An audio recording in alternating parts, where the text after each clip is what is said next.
Hello, and welcome to Let's Talk Farm to Fork, the post-harvest podcast that interviews people of interest across the food supply chain. Today on our show, I'm joined by Steve Statler from Wiliot, who I'll be talking to about how their innovative IoT and cloud technology is improving distribution and reducing the amount of annual food loss within the fresh produce industry. So with no further delays, let's get started. Hi, Steve. Thanks for joining me on the podcast today. How are you? Oh, great. I'm actually just about to go off on holiday to Italy. So I'm in that pre-holiday frenzy, but I can't think of a better way of spending the day than having a chat with you about some of the things we're doing. So thanks for the opportunity to do that. Oh, no worries. Whereabouts in Italy are you going? We're starting off in Venice, then we're going to Florence, and then we're going to Rome. So it's a very touristy route, but it's one I've done before, and my wife hasn't, and neither has my son. So I'm enjoying doing that with them.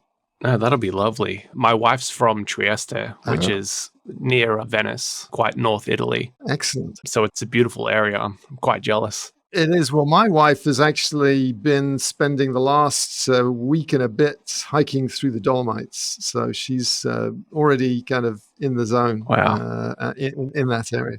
Literally in the zone. Oh, fantastic. I mean, I could spend the rest of this podcast talking about Italy, but I probably shouldn't. So before we get into it, I'm just going to let you introduce yourself, tell us what you do, and if you have the time, perhaps a fun fact about yourself. So first of all, I'm Steve Statler, and I am responsible for central marketing within Wiliot. I joined the company back in 2017, a few weeks after it was founded. So I don't know whether that's a fun fact. Other fun facts, I played a role in a professional production of Antony and Cleopatra. Oh, nice. I played a slave that handed an asp to Cleopatra. Oh. And it was an amazing experience, hanging out with a bunch of real actors who were on TV and that sort of thing. That's great. In another life, maybe would have gone down the theater route. Is that what I'm getting from this? I think so. I don't think I'm a very good actor, so it's probably good that I stuck to the technology. But I used to run the college radio station, and that required less talent. So, but it's also been largely automated. So I'm pretty pleased that I fell into computer science and then to this. Fantastic. Before I start to ask you questions about Wiliot's technology, I just want to ask, would you mind describing your Pixel technology to the listeners and what goes into these postage stamp-sized chips? Yeah, it's a ground-up, redesigned IoT device. So Wiliot is a semiconductor designer. We're a fabless semiconductor company. So we designed this chip, which is the brains in a computer the size of a postage stamp, which is battery-free. It powers itself by harvesting or recycling the radio frequency energy that surrounds it, which allows you to make them at very low cost, very small, very thin, a lot less environmentally hazardous when compared to IoT devices with batteries. And they look a bit like RFID tags for anyone that's familiar with those, but they have the benefit of being secure. They talk to infrastructure that sometimes is already there. So the cost of deploying our product in a store can be hundreds or thousands of times less than if you had to kit out a store or a distribution center or a tractor with the equivalent gear. And we actually give away all of that IP and technology to people that want to make our tags. And what we do is we provide a cloud service which gives people access to the information that is provided by these pixels, these tiny postage stamp-sized computers. Yeah, that's fantastic. Continuing on this thought, the technology can be deployed in a number of use cases. How is your IoT, Pixel, and cloud technology improving the traceability and distribution of fresh produce within the food supply chain? I mean, there's a lot of benefits to applying these tags to containers for food and other products. But before I go there, it's basically about visibility. At the moment, it's really hard to know what's going on in a supply chain. 99% of supply chain's in the dark. Yeah. But when you start attaching these tiny pixel tags, then suddenly you've got visibility. So pixels are called pixels because they bring light. They're small. And when you get a lot of them, you start to get this picture that wasn't visible before. And so you go from a supply chain that's in the dark to suddenly having an almost omniscient view of the product throughout the entire cycle from farm to store. And the practical benefits of that are massive opportunity to reduce waste and improve quality and reduce carbon footprint. So there's a lot that can be done to make that farm to fork supply chain more sustainable simply by understanding the temperature and location of the product from the point that it's pulled out of the ground or picked off the vine or wherever it's being harvested and going to the destination. So I can go into a bit more detail into why visibility allows you to reduce waste and please do. Yeah. So I mean, it's funny. It's like all this stuff's been going on in the dark. You kind of hope that it's being done efficiently. Everyone puts the processes in place, and then you shine a light on it, or you lift up the cover, and you're like, "Oh gosh, reality is actually not always as clean and tidy as you hoped it would be." Yeah. So what we've seen is, one example is just the flow of product, harvesting and so forth. It's not a gradual process. It all gets done, within a short period of time. So we find produce gets put into packing sheds, storage areas, and this sort of ideal first in, first out flow of produce turns into a last in, first out. So you can have perishable products sitting at the back of a storage area, whether it's on the farm, in a distribution center, or even in a store. And so, what should be a 3-day journey to the store can actually be an 8-day journey. And so just that means that shelf life is really at its limit. And that's not good, because if the stuff goes bad in the store, then you're throwing it away and writing it off. If it goes bad in the customer's home, they get the strawberries home and they don't taste good, they're obviously dissatisfied and they'll start looking for another place to shop. But that flow is just one dimension. There's a whole temperature dimension that we see, especially in cold chains, in not necessarily frozen transportation of product, but these refrigerated containers. We'd like to think that it's all one temperature in there, but actually it's many different temperature zones. And as we've started to work with more and more grocery stores, and we've started tagging more and more things that go into these big containers, we're finding a lot of things that shouldn't be frozen are being frozen, and a lot of things that should be kept cool are actually much too warm. So, one specific example, there was watermelons that are not supposed to be frozen, and they weren't just frozen once, they were frozen 7 times. So you can imagine what that product is like when you get it home, cut it open, and it's just mush. And the same goes for bananas. And so there's a lot. And one of the things that, if you start to have this omniscient view of where everything is, the flow, the temperature, you can empower the local teams to fix problems quickly, send messages to the person that's in charge, maybe the driver who's turned off the cooling unit on the reefer container. You can do tactical things, but then, you can still get amazing information that allows you to sort and reorder the product before it goes onto the shelf, rather than doing first in, first out, which is very often seen as the ideal. You can actually do ripest first. So something that may have been in the supply chain for 3 days, but has been exposed to quite high temperatures. Maybe you want to get that on the shelf before something that's been in the supply chain for 4 days, but has been kept at, a really good temperature control level. So those are some of the things that you can do. And then the net result of that is less waste. And if you can eliminate waste, then you're essentially shrinking your carbon footprint and becoming more profitable at the same time. Yeah, absolutely. So I see that there are both battery-free and battery-assisted pixels. Could you please explain the points of difference between the two? Yes. So size, battery-free, there's no battery, so it tends to be smaller. The battery-free tags are the size of a postage stamp. When we add a printed battery to the chip that we have, it does make it bigger. It becomes about 2/3 the size of a business card. And so there's a size difference, there's a cost difference. So our battery-free pixels, by the end of next year, they'll be less than 10 cents.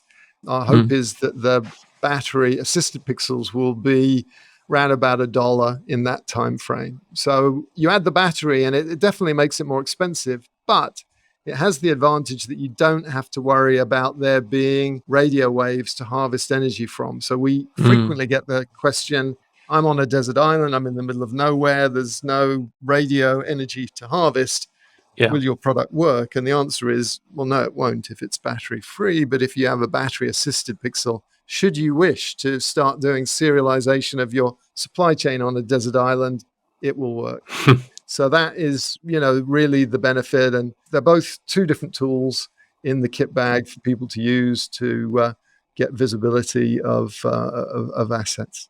So I assume the battery assisted pixels would go on more of those like long haul journeys through the supply chain. Would they go through like shipments and things like that? Well, actually, you can put the battery-free pixels in there. In some ways, they're very suited to that. But you do need to have a radio device that is broadcasting some Bluetooth energy or other kinds of energy and is configured to read the tag as well. And that kind of dishing out the energy as well as reading it, it's a hurdle, especially in the early days. Yeah. But we're getting more and more companies that make devices that are making them work with Wiliot, is the tagline that we use.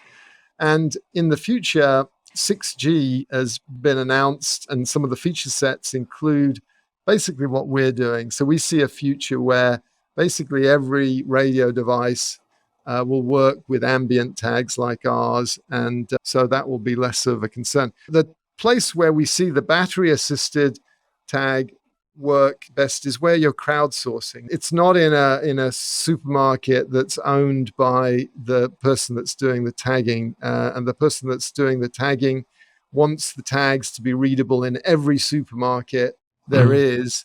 And realistically, not every supermarket is going to have the devices that energize and read our tags. So in situations like that, where you're crowdsourcing use cases like merchandising compliance, which has the sign that's advertising the Labor Day promotion been put out, and 50% of the time it's not.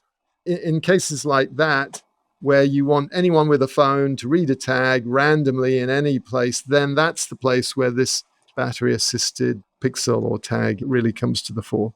Yeah, fantastic. So have there been any exciting partnerships that have been formulated through getting your technology across the farm to fork journey? Many. Part of it is, the retailer themselves becomes a partner because they're at the apex of a supply chain that includes farmers and distributors and so forth. But in terms of our scale, we're a startup. We're 150 people. We're well funded. We had a SoftBank invested $200 million in our company. Amazon, PepsiCo are investors. But we're still very small relative to the giants of the smart tag industry. Avery Dennison's the largest, and they're also one of our investors. But they also have massive production capability and a huge partner network of companies that take inlays, the kind of the core of these smart tags, and finish them off with different conversions that might be resistant to moisture and all these other things. So seeing our core technology embraced by companies like that and other, the Wi-Fi access point vendors, the people that make those radio devices, companies like Cisco and Aruba and Juniper Mist, who make a lot of the infrastructure, those are the partnerships that get me really excited, because therein lies the ability to scale. And that's what every startup wants to do that's wanting to change the world. And we want to change the world. Yeah, absolutely. What's the biggest challenge Wiliot is currently facing, and how are you looking to overcome it? Well, I think there's many challenges. All of them are solvable. At one end of the spectrum, human beings are not very good at changing what they do. And if you go to someone and say, hey, what if you could see every item in inventory in your supply chain? Would that be valuable? Then they'd probably say, yes, it would be valuable. But then, how do they get ready to absorb that? It just requires a lot of re-engineering of roles, responsibilities, processes. And that is one of our challenges. This can completely transform our supply chains, make them safer, more efficient, more sustainable, but it requires change. So our response to that is to be less ambitious and really look at optimizing processes that already exist. So we've gravitated to applying our tags to returnable transport items, crates and pallets, because if you suddenly get visibility of those, you don't really have to change what you do. You just can have a smaller pool of pallets and crates, and rather than buying 6 million, you buy 5 million, and you tend to lose a lot less of them. So that doesn't require boardroom decisions, but to really take advantage of what we do and maximize the benefit, which is less about optimizing the crates and more about optimizing what's in the crates, the produce. That tends to require people to change what they do and how they do it. And that really just requires education, which is why people who do what you do are really important to us, because you're helping to get the word out. Hopefully people will listen to this and they'll give some thought to it. And, eventually as an ecosystem, we'll figure out that, this is a good idea, and we'll all start changing the way we do what we do. Yeah. Yeah. You mentioned earlier cases of watermelons being frozen up to 7 times before reaching their end destination. I'm just wondering, what's the biggest surprise you've found in relation to fruits and vegetables traveling through the food supply chain? Just the sheer magnitude of the issues. That's like just one issue. I could reel off a litany of bad handling problems, which none of it's malicious. And it's just, everyone's doing their job. And, the fact that everyone's on the arrival of stuff that should be in chillers that are left for hours on the shop floor. And there's just so many things like that. And the thing that is a little frustrating is that finding out about problems is not always welcomed. Yeah. It's like ignorance is bliss, and there's definitely a certain amount of that. So it's not just about technology, it's about empowering people to solve problems. If all this information goes to some VP in head office and they start firing out nasty grams to everyone that's got a problem, then that's going to be problematic. So part of what we've got to do is think about systems that provide the information to people that can fix the problem before anyone in headquarters ever sees it. And maybe there's escalation. So there's a lot of usability, user experience, design, cultural things. So the fact that people don't want to know that there are problems is probably the thing that, call me naive, but I just thought people would want to know. So often they don't. Yeah, absolutely. Continuing this thread, we've talked about how the supply chain is mostly in the dark, talking about traceability and transparency. What, in your opinion, represents one of the main challenges in the fight against food waste? I think it's the fact that our organizations are not set up to do what needs to be done. And I think, what we've talked about is pretty technical. If you look at how many people would be bothered to follow along and think about this, it's small. So, I think getting the information to the board level, CXO level about what is possible, and then having them get the right people to approach it in the right way those are some of the things that I think are critical to moving it forward. And the thing that has really surprised me pleasantly is that when you do talk to a chairman or a CEO, they kind of get it. They're kind of hoping that there are some magic bullets from a technology perspective that are going to allow them to deal with this supply chain nightmare that we're facing and the environmental nightmare. It was 111 degrees just up the road from me in Escondido. This can't go on. We've got to do something about it. And if it's about everyone doing the right thing, then guess what? Nothing's going to happen. But what I see is the opportunity to save money and have, much better tasting fruit and vegetables and throwing less away. And so that's kind of what gets me up in the morning. That's the thing that makes me optimistic. Talking to guests on this podcast, the COVID pandemic has either been a bit of a problem or a great opportunity for them and their business. I just want to know, as far as Wiliot's concerned, for better or worse, has the COVID pandemic had any effect on your day-to-day operations? For sure. It's been a mixed bag. We went for over a year of not seeing the R&D folks over in Israel where the chips are designed, and a management team that couldn't get together. And that had a real impact on us. But the flip side was it's really created some huge problems that our technology is really well suited to. So outside of the farm sector, where this definitely applies, but outside of the farm sector, we ended up doing a project to integrate our tag with those tiny vials of COVID vaccine. That would never have happened if we hadn't been dealing with the fact that temperature control of medicine is also super important. Definitely. So it's also stressed retail in a way that I think has accelerated, coming to terms with what was happening already, which is this move to omnichannel, buy online, pick up in store. Suddenly, everyone's been forced to learn how to order things online, and the old ways just no longer are sustainable. We see 20% of pick requests failing when people buy online because the inventory is just so out of whack, because the old systems didn't need to be that accurate. But the new systems have to be super accurate, because if I'm buying the last watermelon and I show up and it's not there, then I'm going to get pretty annoyed. There's only so many substitutions that someone that's getting a delivery will accept. So it's definitely helped us from that perspective by accelerating the visibility of problems that were going to be surfaced anyway. Absolutely. So is there a particular group or innovation within the industry that you're excitedly keeping a watchful eye on? I think it's the retailers, because, they have so much power. They can set, one of our largest customers, I think who's almost everyone's largest customer, they have the ability to set standards in a way that can completely transform an industry. That's a very exciting thing. So it's what kind of is driving a huge amount of our hiring activity. So if anyone is interested in what I've just described, then please go to the careers page on wiliot.com, because we need people to deploy this technology and make it work to satisfy those retailers who really drive the agenda in this supply chain.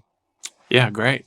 So Steve, we are coming to a close, but before we do, I just wanted to ask, what is the major point you really want the listeners to take away from this episode?